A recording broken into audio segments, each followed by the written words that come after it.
Hello guys, welcome to the class. Blue Lock manga ఎక్స్ప్లెనేషన్కి స్వాగతం. ఈ వీడియోలో వచ్చి బ్లాక్ చాప్టర్ 309 330 ఎక్స్ప్లెయిన్ చెబుతాం గైస్. ముందు చాప్టర్లో నైజీరియా వర్సెస్ జపాన్ మ్యాచ్లో జపాన్ 4 పాయింట్స్తో మ్యాచ్ని విన్ అవడం, ఈసీ అండ్ ఈగో మధ్య కన్వర్జేషన్, గాడ్ ఆఫ్ ఫుట్బాల్ గురించి తెలుసుకున్నాం. ఇక ఈ వీడియోలో ఈసీగా భయపడ్డాం, ఈసీ రీన్ మధ్య కన్వర్జేషన్, అలాగే జపాన్ వర్సెస్ ఫ్రాన్స్ మ్యాచ్ని చూడబోతున్నాం. ఇలా ఈ డీటెయిల్స్ అన్నింటినీ ఈ వీడియోని లాస్ట్ వరకు చూసి తెలుసుకోండి గైస్. బట్ వీడియోని ఎక్స్ప్లెయిన్ చేసే ముందు నా వీడియోని లాస్ట్ వరకు చూసి నచ్చితే లైక్ చేసి మా ఛానల్ని సబ్స్క్రైబ్ చేసుకోండి గైస్. బట్ వీడియో నచ్చలేదంటే ఏ నచ్చలేదో కామెంట్లో చెప్పండి, నెక్స్ట్ టైం బెటర్గా చెప్పడానికి ట్రై చేస్తా.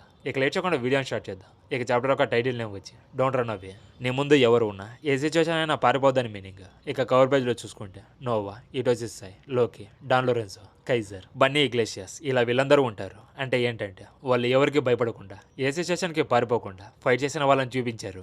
అయితే ఈ చాప్టర్ ఒక టైటిల్ నేమ్ వచ్చి నాకు చాలా బాగా నచ్చింది గైస్. అలాగే చాప్టర్ కూడా చాలా క్రేజీగా ఉంది. ఇక స్టార్టింగ్లోనే వరల్డ్ కప్లో గ్రూప్ ఏలో ఉన్న టీమ్స్లో ఇంగ్లాండ్కి ఫ్రాన్స్కి మ్యాచ్ జరుగుతుంది. ఆ మ్యాచ్లోకి తన స్పీడ్తో ఇంగ్లాండ్ ప్లేయర్స్ని డామినేట్ చేసి వరుసగా 2 గోల్స్ని స్కోర్ చేస్తాడు. అలాగే ఇంగ్లాండ్ కూడా 1 గోల్ని స్కోర్ చేస్తుంది. అయితే మ్యాచ్ మొత్తాన్ని చూపించలేదు. ఇక ఫ్రాన్స్ 2 గోల్స్, ఇంగ్లాండ్ 1 గోల్తో ఫ్రాన్స్ మ్యాచ్ని గెలుస్తుంది. అయితే ఇంగ్లాండ్లో గోల్ చేసింది ప్రిన్స్ అనుకుంటా. ఇక నెక్స్ట్ పేజ్లో వచ్చి మొత్తం ఎన్ని గ్రూప్స్ ఉన్నాయి, అందులో ఏ టీమ్స్ ఉన్నాయని చూసుకోవచ్చు. అయితే అన్నీ చెప్పలేను కానీ పేజ్ని ఇలానే పెడతా, మీరే చూసుకోండి.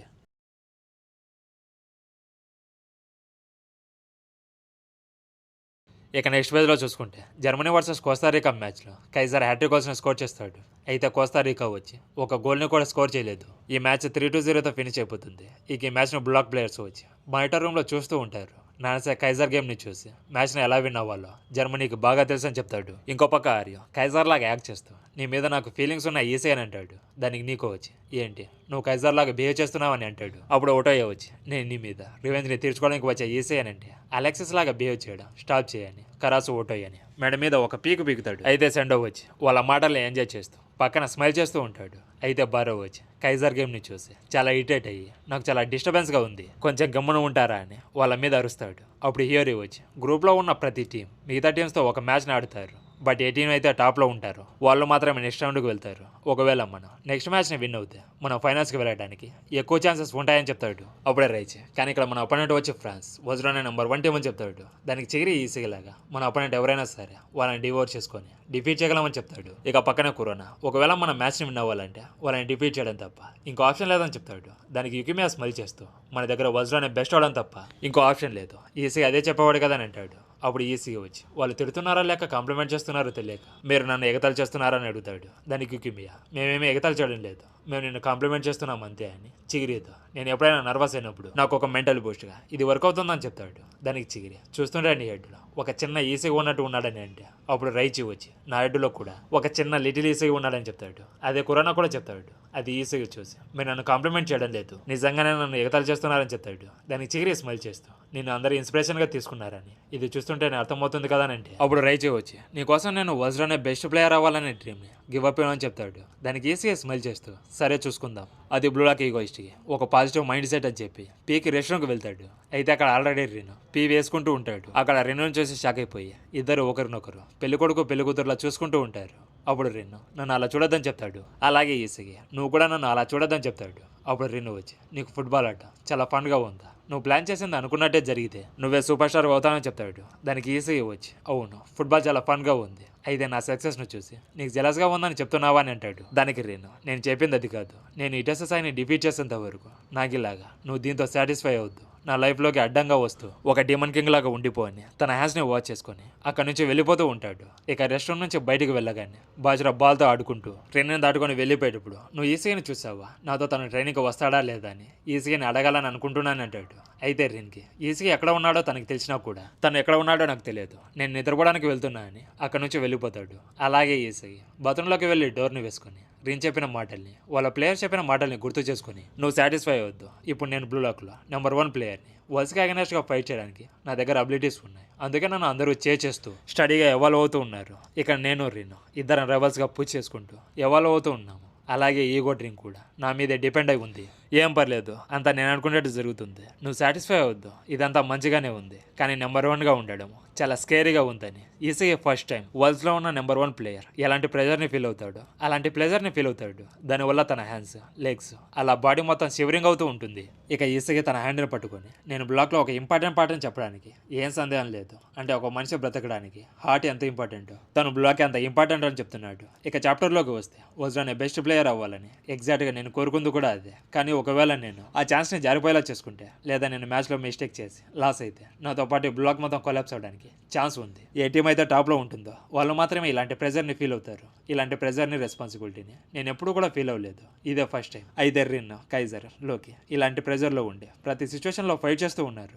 అలాగే నోవా కూడా ఇలాంటి ప్రెజర్ని చాలా టైమ్స్ ఎక్స్పీరియన్స్ చేసి ఓవర్కమ్ చేయడం వల్ల వజ్రానే బెస్ట్ ప్లేయర్ అయ్యాడని చెప్తాడు. ఇక 24 అవర్స్ తర్వాత నువ్వు వజ్రానే బెస్ట్ ప్లేయర్ అవ్వాలంటే నీ ముందు ఎలాంటి ప్లేయర్ ఉన్నా, ఎలాంటి సిచ్యువేషన్ ఉన్నా భయపడకుండా, పారిపోకుండా ఫైట్ చేయి. ఈజీగా ఇచ్చి నెంబర్ 1 అవ్వడం కోసం క్రేజీగా గేమ్స్ ఆడమని తన మనసులో అనుకుంటాడు. అంటే ఏంటంటే కైజర్ ఎలా అయితే ముందు తన పొజిషన్ని లాస్ అవ్వద్దని సేఫ్గా ఆడడం వల్ల తనలో ఉన్న హంగర్ వెళ్ళిపోయింది. అందుకే తను అవేక్ని కాలేకపోయాడు. అలాగే ఈసగితో కూడా ఓడిపోయాడు. అందుకే ఈసగి తన పొజిషన్ని లాస్ అవ్వకూడదని సేఫ్గా గేమ్ని ఆడకుండా తన లైఫ్ని రిస్క్లో పెట్టి క్రేజీగా ఆడాలని అనుకుంటున్నాడు. ఇక ఫైనల్లీ ఫ్రాన్స్ వర్సెస్ జపాన్ మ్యాచ్ని స్టార్ట్ చేయడం చూసుకోవచ్చు. అప్పుడు commentators U20 world cup group A third రౌండ్కి టైం అయింది. ఇక జపాన్ వర్సెస్ ఫ్రాన్స్ మ్యాచ్ని స్టార్ట్ చేసే టైం అయింది. ఈ U20 ఫ్రాన్స్ టీం ఎలాంటి టీం అని కామెంటేటర్ నచ్చుకుని అడిగితే, సింపుల్గా చెప్పాలంటే ఈ U20 వరల్డ్ కప్ టీంని విన్ అయ్యే సత్తా ఫ్రాన్స్కి మాత్రమే ఉంది. They are the favourite team. ముందు వరల్డ్ కప్ ఛాంపియన్స్ కూడా ఫ్రాన్సే. ఇప్పుడు ఫ్రాన్స్ టీంని లోకి లీడ్ చేస్తున్నాడు. అయితే ఈ ఫ్రాన్స్ U20 టీంని గోల్డెన్ జనరేషన్ అని పిలుస్తారు. ఎందుకంటే వీళ్ళ టీం నెక్స్ట్ 10 years వరకు చాలా స్ట్రాంగ్గా ఉంటుందని చెప్తాడు. ఇక స్టేడియంలో ఉన్న ఆడియన్స్ అందరూ ఈ మ్యాచ్ని చూడడానికి పూనకాలు వచ్చినట్టు హైప్తో అరుస్తూ ఉంటారు. దానికి కామెంటేటర్స్, మీరు చెప్పింది నిజమా? అయితే వరల్డ్ కప్ని విన్ అయ్యే ఫ్రాన్స్ టీంని ఇక్కడ ఛాలెంజ్ చేయబోయేది జపాన్. రీసెంట్గా కొన్ని మంత్స్ నుంచి బ్లాక్ ప్లేయర్స్ ఒక సెన్సేషన్ని క్రియేట్ చేశారు. ఫస్ట్ రౌండ్లో వాళ్ళు నైజీరియా టీంని డామినేట్ చేసి 4-0తో మ్యాచ్ని విన్ అయ్యారు. అయితే ఈ జనరేషన్కి ఈసీయోయిచ్ ఒక వర్గానికి ఇన్స్పిరేషన్ అవుతున్నాడు. ఇప్పుడున్న జపాన్ టీం వచ్చి ఫుట్బాల్లో చాలా అటెన్షన్ని గ్రాప్ చేసుకుంది. ఈ రోజు జపాన్ టీం వచ్చి వైట్ యూనిఫామ్తో ఆడబోతున్నారు. వీళ్ళు వరల్డ్ ఛాంపియన్స్తో ఇప్పుడు తలపడిపోతున్నారని చెప్తాడు. ఇక లోకి అండ్ ఈసగి ఇద్దరు ఒకరినొకరు పలకరించుకుంటూ ఉంటారు. ఇంకో పక్క చార్లెస్ తన పార్ట్నర్ సిడో కోసం సెర్చ్ చేస్తూ ఉంటాడు. కానీ ఎక్కడా కనిపించాడు. దాంతో చార్లెస్ బాచర్ని పిలిచి సిడో మ్యాచ్లో ఆడడం లేదని అడిగితే తను బెంచ్ మీద ఉన్నాడు, ఆడడం లేదని అంటాడు. దానికి చార్లెస్ స్మైల్ చేస్తూ, నిజమా? అయితే మిమ్మల్ని చెమట పట్టకుండా ఈజీగా డిఫీట్ చేస్తామని చెప్తాడు. అది రిన్ విని, అలానే నీ నోటుకొచ్చింది మాట్లాడుతూనే ఉంటావా? అయితే మా చేతిలో క్రష్ అవ్వడానికి రెడీగా ఉండని చెప్తే, సేమ్ పించ్, నువ్వు కూడా క్రష్ అవ్వడానికి రెడీగా ఉండని చెప్తాడు. ఇక నెక్స్ట్ పేజ్లో చూసుకుంటే లోకి మనిషా లేదంటే మానవ మృగమా ఎంత హైట్కి జంప్ చేశాడో చూడండి. ఇక కామెంటేటర్స్, ఈ మ్యాచ్ని ఎవరైతే విన్ అవుతారో వాళ్ళు ఫైనల్స్కి వెళ్ళడానికి ఛాన్సెస్ ఎక్కువగా ఉంటాయి. ఇక్కడ ఎవరైతే ఈ ప్రెజర్ని డిటర్మినేషన్లోకి టర్న్ చేసుకొని ఛాలెంజ్ చేస్తారో వాళ్ళకి హై ఛాన్సెస్ ఉంటాయి. ఇక గ్రూప్ స్టేజ్లోనే one of the best match అయిన జపాన్ వర్సెస్ ఫ్రాన్స్ మ్యాచ్ని స్టార్ట్ చేయడం చూసుకోవచ్చు. అయితే జపాన్ టీంలో వచ్చి నైజీరియా టీంలో ఎవరైతే ఉన్నారో సేమ్ అదే టీం ఫ్రాన్స్తో కూడా ఆడుతుంది. సెడో లేడు, బారో లేడు, జాంజర్సు లేడు. అలాగే ఫ్రాన్స్ నైజీరియా లాగా చిన్న టీం కాదు, వజ్రానే one of the best team. ఈ టీంని వాళ్ళు డిఫీట్ చేస్తారా, లేదా ఫ్రాన్స్ జపాన్ టీంని డిఫీట్ చేస్తుందా? మీ ఒపీనియన్ కామెంట్ సెక్షన్లో చెప్పండి గైస్. ఇక మ్యాచ్లోకి వస్తే లోకి దగ్గర బాల్ ఉంటుంది. ఇక లోకి బాల్ని హ్యూగోకి పాస్ చేస్తాడు. ఇక హ్యూగో బాల్ని తీసుకొని ఓకే అందరూ రెడీగా ఉన్నారా అని డైరెక్షన్ని చూపించడం వెళ్ళేట్టు ప్లేయర్స్ అందరూ గోల్ బాక్స్లోకి ఒకేసారి రన్ చేయడం స్టార్ట్ చేస్తారు. అది చూసి ఈసగి, కరాసు, బాచ్రా వాళ్ళ ప్లాన్ ఏంటి, ఇక్కడ వాళ్ళు ఏం చేస్తున్నారో అర్థం కాక ముగ్గురు షాక్ అయిపోతారు. అలాగే లోకి కూడా లైటింగ్ స్పీడ్తో రన్ చేస్తాడు. ఒక్కసారి ప్యానల్లో లోకిని చూడండి, ఆధార్ లైట్ని కూడా డ్రా చేయడం చూసుకోవచ్చు. ఇక హ్యూగో బాల్ని తీసుకొని ముందుకు వెళ్తూ ఉంటాడు. అప్పుడు ఈసగి తన దగ్గరికి వచ్చి బాల్ని స్టీల్ చేయాలని చూస్తాడు. బట్ హ్యూగో తన డ్రిబ్లింగ్తో ఈజీగా ఈసగి నుంచి ఎస్కేప్ అయ్యి ముందుకు వెళ్ళిపోతాడు. ఆ తర్వాత రిన్ హ్యూగోని స్టాప్ చేయడానికి వస్తాడు. బట్ కరాసులాగా తన హ్యాండ్తో రిన్ని బ్లాక్ చేసి తన డ్రిబ్లింగ్తో ఈజీగా ఎస్కేప్ అవుతాడు. ఇక్కడ ఏం జరిగింది అసలుకు, తను బ్లూ లాక్లో ఉన్న బెస్ట్ ప్లేయర్స్ని డిఫీట్ చేశాడు. నేను దీన్ని నమ్మలేకపోతున్నా. మీరు ఎలా అయితే షాక్ అయ్యారో అలాగే రిన్ కూడా షాక్ అయిపోయి అలా చూస్తూ ఉండిపోతాడు. అలాగే ఈసగి కూడా షాక్ అయిపోయి తను డ్రిబ్లింగ్ని యూజ్ చేసి నన్ను రిన్ని దాటుకొని ముందుకు వెళ్ళిపోయాడని తన ప్లేయర్స్తో హ్యూగో బాల్ని పాస్ చేయనివద్దని చెప్తాడు. దానికి హ్యూరీ అన్ని పాసిబిలిటీస్ని క్యాల్కులేట్ చేసి, అది నాకు కూడా బాగా తెలుసు, కానీ ఇక్కడ డేంజర్ ప్లేసెస్ ఒకటి కాదు రెండు కాదు చాలా ఉన్నాయి, ఆ ప్లేసెస్ని ప్రొటెక్ట్ చేయడం ఇంపాసిబుల్ అని చెప్తాడు. ఇక హ్యూగో బాల్ని లోకికి పాస్ చేస్తాడు. అయితే రియో ఆ బాల్ని స్టాప్ చేయాలని చూస్తాడు. కానీ అది ఆల్రెడీ తనని దాటుకొని ముందుకు వెళ్ళిపోయి ఉంటుంది. అది ఈసగి చూసి తన రైట్లో ఉన్న లోకికి పాస్ చేస్తున్నాడని అనుకుంటాడు. అలాగే బ్లూ లాక్లో 3 డిఫెండర్స్ ఐక్యూ, నీకో, ఆర్యూ వాళ్ళు కూడా అదే అనుకుని లోకిని గోల్ చేయకుండా తనని బ్లాక్ చేస్తారు. కానీ బ్లూ లాక్ బ్లాక్ డిఫెండర్స్ అందరూ లోకిని బ్లాక్ చేయడానికి వచ్చారు కాబట్టి మిగతా ప్లేయర్స్ ఫ్రీగా ఉంటారు. దానివల్ల గోల్ని స్కోర్ చేయడం ఫ్రాన్స్కి ఈజీ అవుతుంది. ఇక మ్యాచ్లోకి వస్తే లోకి ఒకరి కోసం వెయిట్ చేస్తూ ఉంటాడు.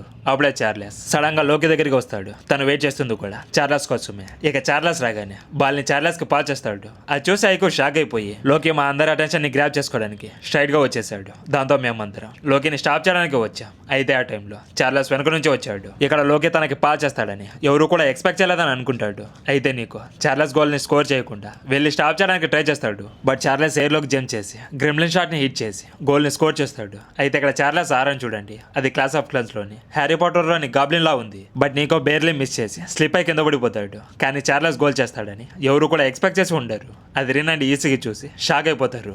అలాగే అక్కడ ఒక డైలాగ్ ఉంటుంది. ఇక్కడ ఫ్రాన్స్ ఫస్ట్ అటాక్ తోనే జపాన్ కి అగెనెస్ట్ గా గోల్ ని స్కోర్ చేశారు. అందుకే ఫ్రాన్స్ వరల్డ్ ఛాంపియన్షిప్ అవడానికి ఫేవరెట్ అని ఉంటుంది. అయితే ఆ షాట్ ని స్టాప్ చేయడానికి గగమారు జంప్ చేసి స్టాప్ చేయడానికి ట్రై చేస్తాడు. కానీ స్టాప్ చేయలేకపోతాడు. దాంతో ఫ్రాన్స్ కి ఒక గోల్ వస్తుంది. ఇక్కడ ఫ్రాన్స్ స్ట్రెంత్ స్ట్రాంగ్ అని తెలుసు. వాళ్ళు ఫస్ట్ గోల్ ని స్కోర్ చేస్తారని తెలుసు. కానీ గేమ్ స్టార్ట్ అయిన 5 to 10 minutes కి గోల్ ని స్కోర్ చేస్తారని నేనైతే అనుకోలేదు గైస్. ఇక నెక్స్ట్ చాప్టర్ లో ఈసీగా అండ్ రిన్ ఫ్రాన్స్ ని స్టాప్ చేసి గోల్ ని స్కోర్ చేస్తారా, లేదా మళ్ళీ ఫ్రాన్స్ జపాన్ టీం ని క్రష్ చేసి ఇంకో గోల్ ని స్కోర్ చేస్తుందో నెక్స్ట్ వీడియోలో తెలుసుకుందాం. సో నెక్స్ట్ చాప్టర్ అయితే మామూలుగా ఉండదు. అలాగే ఈ వీడియోని ఎవరైతే లాస్ట్ వరకు చూసారో వాళ్ళందరికీ థ్యాంక్ యూ గైస్. ఇక నెక్స్ట్ వీడియోతో మళ్ళీ కలుద్దాం. అంతవరకు సెలవు తీసుకుంటూ మీ అనిమే రివ్యూస్ తెలుగు.